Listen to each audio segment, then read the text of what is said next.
Alright, everyone, how are you doing today? This is your host, Tyler, and this is the first ever Yu-Gi-Oh! Duelist Podcast. The Yu-Gi-Oh! Duelist Podcast is a series that I will be doing to discuss many different aspects with Yu-Gi-Oh! We will be going over the Yu-Gi-Oh! Card game itself in many different aspects. That'll be our main focus for everything, but we will also be focusing on the anime and manga and other stuff whenever it comes up. So look forward to those kind of discussions. But we will be going over many different things within the Yu-Gi-Oh! Metagame, within card discussions, deck breakdowns, all kinds of stuff like that, along with set releases, card releases, and just general discussion about Yu-Gi-Oh! With everything that it has to offer. So hopefully you will enjoy the series, and we will be getting into our first ever discussion.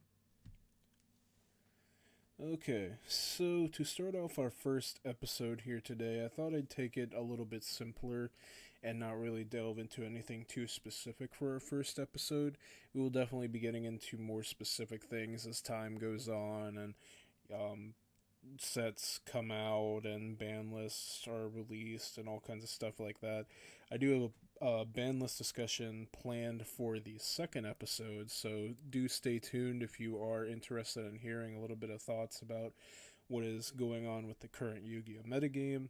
I do think it is in an interesting spot right now. It's fairly balanced for the most part. There's a little bit of things that are little bit too overpowered, but we'll get into that eventually. But for this first episode, we will be going into basically a couple of simple things. First is going to be my overall history as a player in this game and how I've grown throughout this game as a player and how I've enjoyed things throughout the years with Yu-Gi-Oh! And just an overall general history lesson about where I've come from.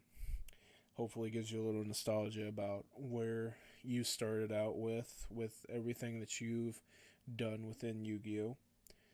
And from there, I'm going to give just a couple general opinions that I have about current Yu-Gi-Oh! Where I think the metagame is right now and where I am interested in for the future for set releases or product releases or stuff like that. And generally just my overall thoughts and opinions about where Yu-Gi-Oh! Is right now. So that's basically going to be the gist of our podcast here for today. So hopefully you all enjoy, and we'll be getting into our first little piece here. So my first ever real interaction with Yu-Gi-Oh! Was when I was really young, and I had a couple of cards that I had gotten from some packs that my grandparents had bought me. I didn't really do anything too much with them. It was at that point in time where I can't really remember too much of what I was doing when I was younger. So I did still have a collection though, and it's kind of funny because apparently around that time, a little bit afterwards, like after I got a little bit of a collection going, I apparently told my grandmother and my grandfather not to get me any more cards because I didn't like any Yu-Gi-Oh cards, which, looking at it today, is pretty ironic and kind of funny. But I didn't really do anything with it for a long time until I got a little bit older, and me and my cousin would play a little bit here and there. He didn't come over too often, but we did still have some games where we played with each other, and I got a little bit tilted because he was a tad bit better than I was, knowing about what good cards were and everything like that in comparison to me. But it was still fun to do. It kind of went back and forth every now and then, but I would say for the most part I wasn't really coming out on top on those interactions. But it's whatever. It's just messing around, having fun.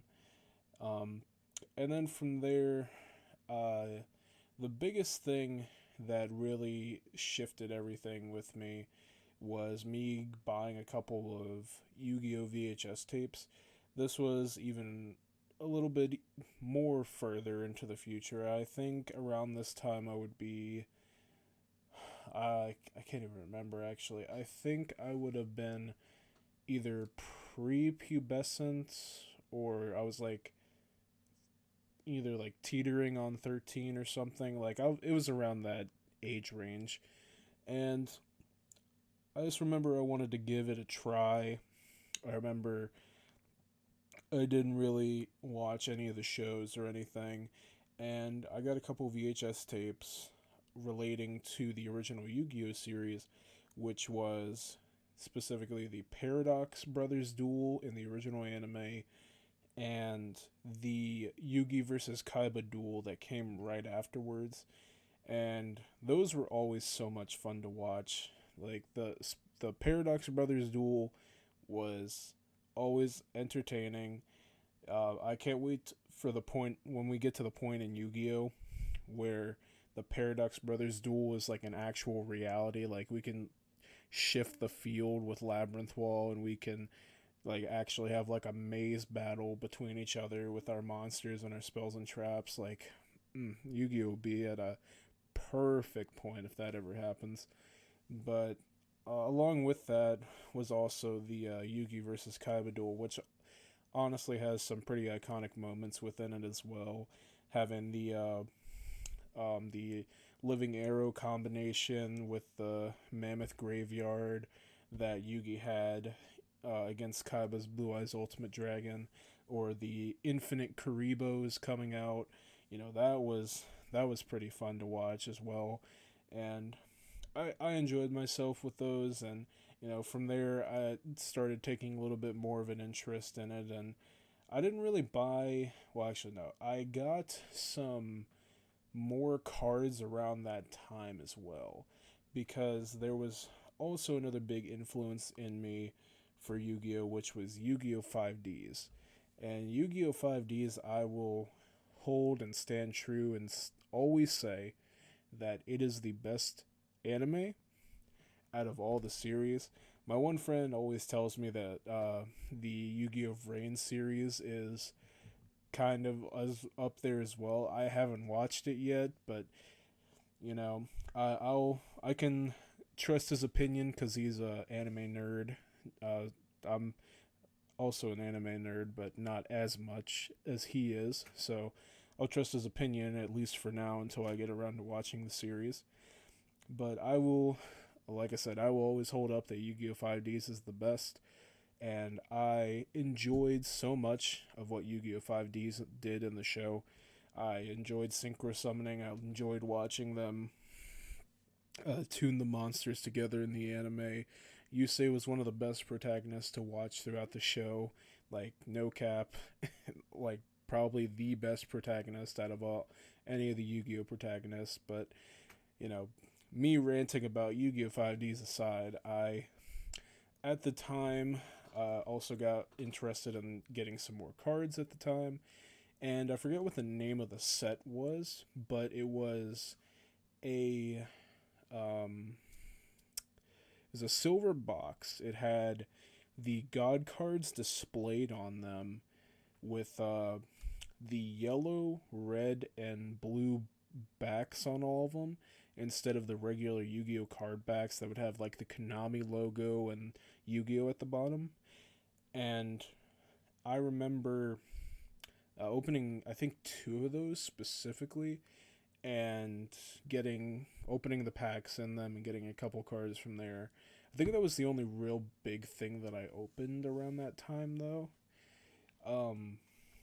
And besides that, I didn't really I also had like a big break from there again.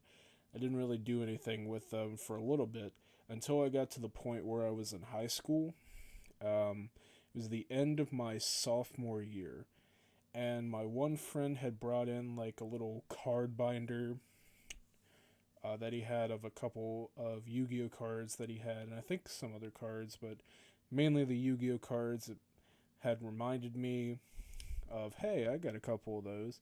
And it was, like I said, it was at the end of sophomore year, so didn't really get to do anything there. But at the start of junior year, we had started to get into playing with the cards and using them at our lunch table and then before we had to go to our classes in the morning. And it just kind of kick started from there with me being more interested into Yu-Gi-Oh, getting some more cards and opening more packs and product and stuff. And it just kind of slowly developed from there. I started out just like a random mishmash of cards, like everyone probably did. And to be honest, my friends, again, like kind of with my cousin, I was kind of put on the back foot because I didn't really know what deck building or anything it was at the time. So, I started getting interested into Yu-Gi-Oh content, and from there I kind of started seeing the typical Yugi tubers like Team APS, SEMO, all that stuff. And from there, it sort of kick-started me into being not well, a little more. I don't know how you'd really want to put it. I would say like right now I'm like semi-competitive at the game. Like I like playing good decks and strategies for the meta, but I don't really go to like high tier events or like try to participate in the highest tier events or anything. So, I keep up with the meta game. I don't know what you really want to classify all that as, but either way, that was kind of around the time I started taking things a little more seriously with Yu-Gi-Oh because I enjoyed it so much and I just I wanted to beat my friends. I mean, I think all of us have that inclination at some point in time, but it was mainly more so that I enjoyed the game so much and I just wanted to see what everything had to offer with it. So from there, I started understanding more about deck building, understanding more about the card pool and about cards and how decks and strategies and themes work together as best as I possibly could at the time. Slowly growing more and more of understanding the game, the card pool, and all that stuff. And eventually, I, after going through so many different iterations of, just random mishmash decks putting together, I finally did start to learn more and more about it. I did the one thing that I was kind of proud of that was just kind of a mishmash of everything that I thought was good at the time was this random like Deskbot Kaiju Shaddoll Stellar Knight deck that I just threw together because I had seen like all those cards or decks were good in some way, shape, or form. Probably not Deskbot, but I mean, Nim Nim's kind of proven that they're pretty decent in the progression series. It's not on them right now specifically, but that I think he was undefeated. I think he's undefeated with that deck. I don't think Simo has beat him like even a game while he has played that deck. That aside, though, it was just a random like mishmash of everything. It was a clusterfuck, and I enjoyed playing that so much. It was just even when I didn't win, it was just so funny to see. Like it was just a couple of random pulls I got. I think it was from the Megaton at the time that had some of that stuff in it, and then a couple of other packs that had some cards in it. So it's it was just so funny to just watch it go off and do stupid things like I'd activate the Shaddoll fusion, send the Shaddoll cards, make a construct, and then like normal summon a Deskbot 03 and then special summon another Deskbot. Like it was funny. It was funny to watch. But from there I got into my first, like, quote unquote, real deck, which would be more archetype specific, and that was actually, um, more. I've.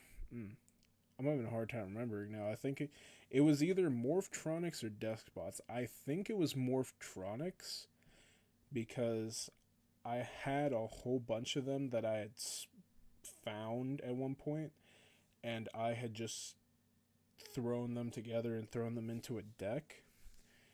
I think those were the first ones because I do remember building them. I just don't remember if it was before or after the Deskbots. Either way, though, those were the first like two decks at least that I had built for real and like understanding how the archetypes work together and everything like that. And it was fun to play those with my friends. I know specifically they got really irritated at the Deskbots because lunchroom table meta. It was very difficult to out a Deskbot 009 for some people. So I could understand why that was a bit problematic. But besides all that, I had around the time I had started to try to see if I could play in a tournament or against other people, and my friends at the high school had told me, "Hey, there's a card shop that's near here. Just gotta go there and just see whatever they do with it." And that's when I took my first journey over there to see everything that was gonna happen. We have it's the same locals I go to now, so we have Thursday night locals, and that's what they had told me at the time. And I unfortunately didn't really have that much downtime within high school to do anything because I played 3 different sports throughout the year. And for anyone that doesn't know, essentially when you do that, you only really have like 1, maybe 2 weeks in between the sports to actually do anything, because those are the only weeks that you would have like off completely, where you don't have anything in between with sports or an event or anything. So that took up most of my time, so I didn't really get to go there at all, but I did plan to go there in between one of the sports seasons. I think it was between wrestling and track. And I had my Deskbot deck built. I had been playing around with my friends for a while still, and just trying to see quote unquote play test as much as I could. I don't really think it was really play testing, but I was just playing with it as much as I possibly could, just to see if I wanted to take that deck to the locals and play with it during that tournament specifically. And eventually the day rolled around, and I went to my first actual locals. I took the Deskbot deck, and oh my, it's so funny looking back on it because I was slightly prepared. I had luckily had a couple of cards that were pretty decent, but I had like barely any good cards to side. Well, I had good cards to side. Like, they were good cards, but they were just like random mishmash cards. Like, I think I had like one Compulse in the side because it was still a 1 at the time for some weird reason. But I had like one Compulse on the side. I had like anti-spells and all this other random stuff that I could find that I thought were good that I could throw together. And I also had the Deskbot deck in the magic size sleeves, so that was a fun experience. uh, it was very very interesting looking back on it, and also very, very funny looking back on it. But it was a very enjoyable time. Most of the people that were there at that point in time, I um, still interact with because they still luckily go to the locals as well.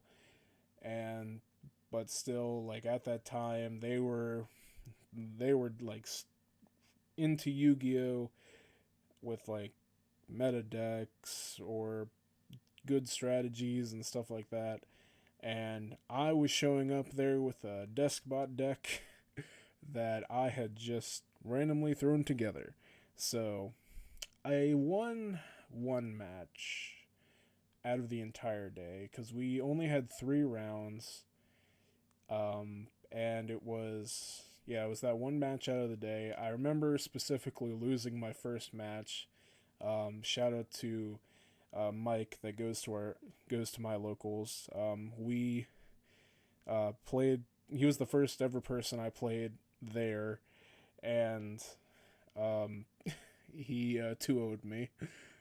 He was playing Draco Pals at the time. I don't remember what time frame this was specifically. I think, or like what time frame it was, like ban list cycle time, but I think it was like 2015 if I remember correctly. Don't quote me on that exactly, but either way, he was playing Draco Pals, and at that time, Kieran was still around, and Kieran ate my asshole up. So you you already know how that went. I don't remember my second match. I literally do not remember who I played and what deck I played against, but I do remember that I won. That I do remember. Um, I just can't remember anything about the deck they were playing. It was probably just like a random mashup of cards, so that's probably why I can't remember it. But the third round of the day was against Raid Raptor, and I did manage to do the Deskbot 009 OTK combo in game 2. So that was really fun. But he took the match overall. He played the what is it? Utopic Zexal at the time, and he did like a combo to get to the Zexal, and basically from there I just really didn't have anything to out it. There was a couple cards I could have drawn into to do something, but overall he just I just couldn't really do anything through that. So that was fun. But overall the locals was enjoyable. It was fun to just come in and play. And from there I got properly sized sleeves on my Deskbot deck, luckily. Luckily I wasn't that kind of degenerate for the rest of my life. But I got I got those sleeves. I just played around even more with my friends at the high school. It kind of died down a little more after junior year because I don't know really why specifically, but I think they were just kind of tired of just playing Yu-Gi-Oh constantly, so which is understandable. They were just more so extremely casual with it, and I was kind of getting a little more serious with it, so I could understand why. Around that time, though, was when I started going into the online sphere with it and trying to play and understand the game a little bit more and more from there. I did still play with Deskbots for a while, but then I switched over to different decks and playing with different things. And during my senior year, I I went back to the locals again. I didn't really have any time in between to go there consistently, but like that one week that I had to go there, I up to that point had built a stun deck. And I was really excited to go there with that. I had a lot of confidence going in there with it. I had a lot of pent up excitement and everything. And I went there. That one, I do not remember my record with everything, but I did better than I did before. So I was still happy with everything. I think it was still 3 rounds like it was with the first one. Um, but either way, it was fun. Even even though stun doesn't sound very fun, I was enjoying myself a lot playing the deck and going up against my opponents and just having fun playing Yu-Gi-Oh. And that's the goal at the end of the day. And uh, that was that was really the other that was my other big defining moment for like going into the local scene. Like I didn't have that much time in between, so I just always had as much fun as I could there with those days. And from there, once I graduated, I had started to dedicate a little more time to going there because I enjoyed playing so much and enjoyed being around Yu-Gi-Oh players and playing Yu-Gi-Oh. So from there, I consistently started going to the locals, and for a while, I just kept using the stun deck. I didn't really have anything at the time. I didn't have a job at the time because I was waiting until I graduated. That way, I didn't have to um, worry about going through um, worrying about school, sports, and a job all at the same time. And it just seemed that just seemed a little bit too much for me at the time. But it was still a while before I even got a job, though, unfortunately. But that's just how it is sometimes. But I played that for a while. I played some other decks that I was able to, or some other decks and strategies I was able to pick up throughout the time. It was very cheap stuff at the time, like Chain Burn or um, stuff like that. It was mainly like Chain Burn um, and the stun deck. And from there, I just continued playing and just continued trying to play as much different decks or as much different strategies as I could, and understanding things as best I could online, and understanding things as best I could in person as well. But it just kept going and going from there until I was eventually able to, like I said, I was eventually able to get a job, and that definitely helped me out a lot. Just being able to get the decks and cards that I wanted to, but being able to have that income to pick up cards and decks that I wanted to try out at the time, it was very enjoyable to be able to spend money on Yu-Gi-Oh, be able to pick up the cards that you want, decks that you want, and everything. And from there, I had picked up staple cards. I had picked up good cards that I wanted at the time, and I also switched over to the True Draco deck, which I had wanted to try out for a while.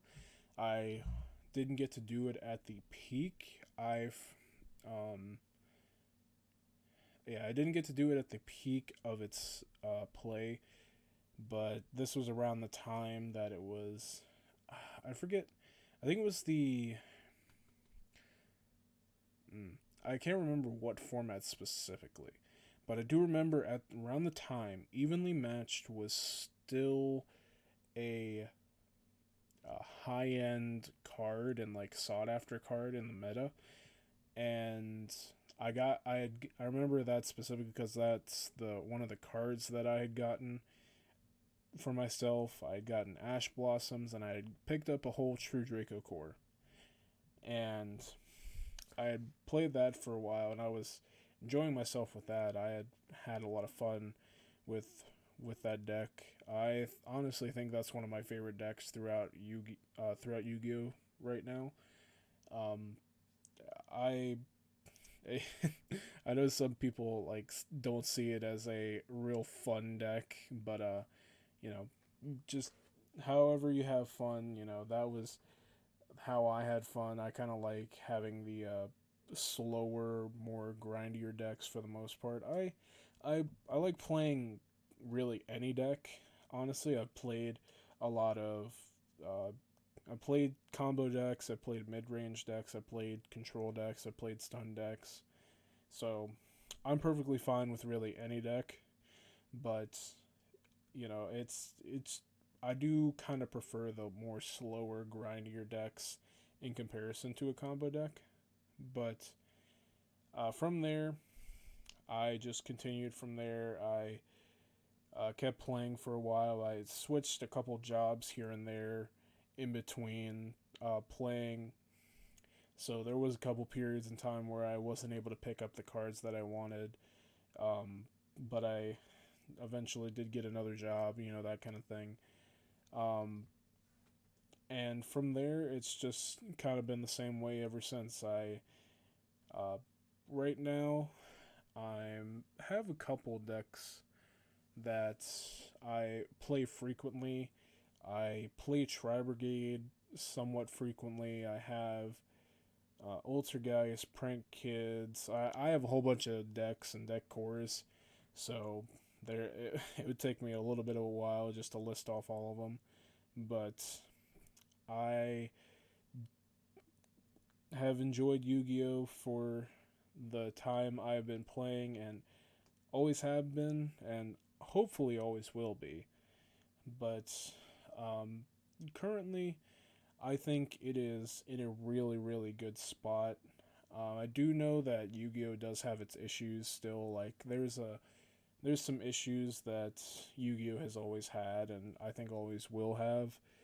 And there's newer issues that come up from time to time, or that we have in the current day that we didn't have before.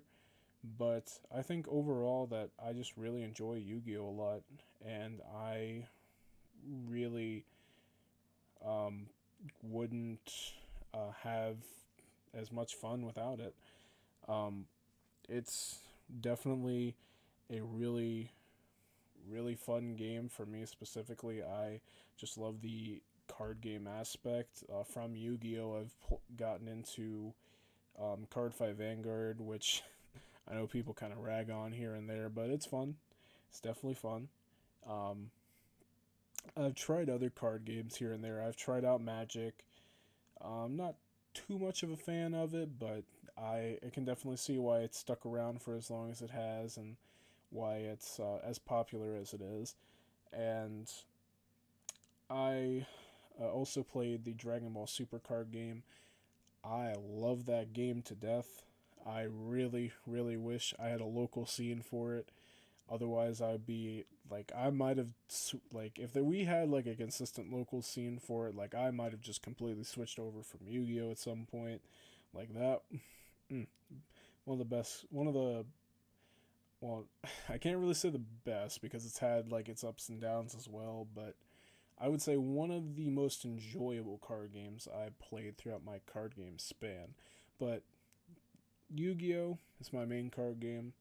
Um, I definitely I definitely think that right now we're in a very, very healthy format and a healthy state for the game. I definitely think Konami is kind of on the ball more recently with set decks and archetypes that are coming out in the most recent sets because they're they're good, but they're not completely overpowered as well. There's so few key things in a couple of decks that make it to where it's just a little bit of kind of dumb. But sometimes if Konami just addresses that one little thing on a ban list, or if that one little thing is has an easy enough counter or a common enough counter, then then really like those decks don't really dominate as hard as some other decks in the past would. And even like right now, I would just say that it's a very good time to be within Yu-Gi-Oh! Like the game itself. I understand that there's a little bit of issues around the world trying to play Yu-Gi-Oh! Right now, mainly because of the you know what virus. Um, but I would say if you have a chance to try to play Yu-Gi-Oh in any way, shape, or form, I don't think you necessarily need to play the meta game or a meta deck or a rogue deck or even like keep up with the like game on that big of a scale. Like you can still play it casually, and I think you definitely would have a lot of fun as well. I think you can play alternative formats like Goat format or Edison format, and definitely still have a lot of enjoyment there as well. But um, I do definitely think that if you have a chance to play Yu-Gi-Oh at all, that it's such a great time to play it right now because it's in such a decent state right now. It's not to say that there isn't problems here and there with the getting specific cards or um, issues with sometimes there are decks that are a little bit absurd for their own good or anything like that. Yu-Gi-Oh is still going to have its problems and there's still going to be some issues within the game. But I would just say overall, like the game right now is perfectly fine, and I definitely think there is such a variety for anyone right now specifically that we just didn't have back then, or anyone that played for a majority of the time with this game just didn't have. Like we have the regular format, but we also have speed duels. We have people that are interested in alternative formats. There's all kinds of different decks to play within the meta game, within meta, rogue, casual, anywhere in between there. There's just so much that you can do with Yu-Gi-Oh right now. Even just talking about Yu-Gi-Oh, like that's honestly one of the reasons that I wanted to do the podcast as well, because there's just so much you can talk about with Yu-Gi-Oh, just even just within like one specific topic. And I just think that's so enjoyable to have. I think that's such a great thing to have for the game. And I'm just really, really glad that we have that option and ability within Yu-Gi-Oh and within our community to be able to do that. Like have those kind of conversations with each other and be able to have just an interesting and fun and enjoyable game all in all. Um, and obviously the other big thing that takes a component is the interactions that you have with people within this game and having fun and enjoyable times with them. Um, I've met like most of the friends that I uh, am very close to right now. I met through Yu-Gi-Oh, and even the people that I just see at locals every week. Like I would still consider them friends and fellow, even at bare minimum. Like they're still people I would have fun and chat with, or hang out with, or whatever you want to say. Like it's such a fun thing to have that kind of interaction in your life and be able to have those kind of people within your life. Whew. All right. um all in all though, I hope you enjoyed our little discussion here. I hope you enjoyed my little history lesson going over how I have grown throughout this card game and how I have grown as a player. And overall, if you like the video, if you are interested in seeing any future videos, please just do consider subscribing. And if you have any other future topics that you are interested in hearing about or you think would make for a good discussion, please do leave that in the comment section below. But besides all that, guys, I am headed out for today. Have a wonderful and amazing day, night, whatever you're having right now. And I will talk to you all next time. See you.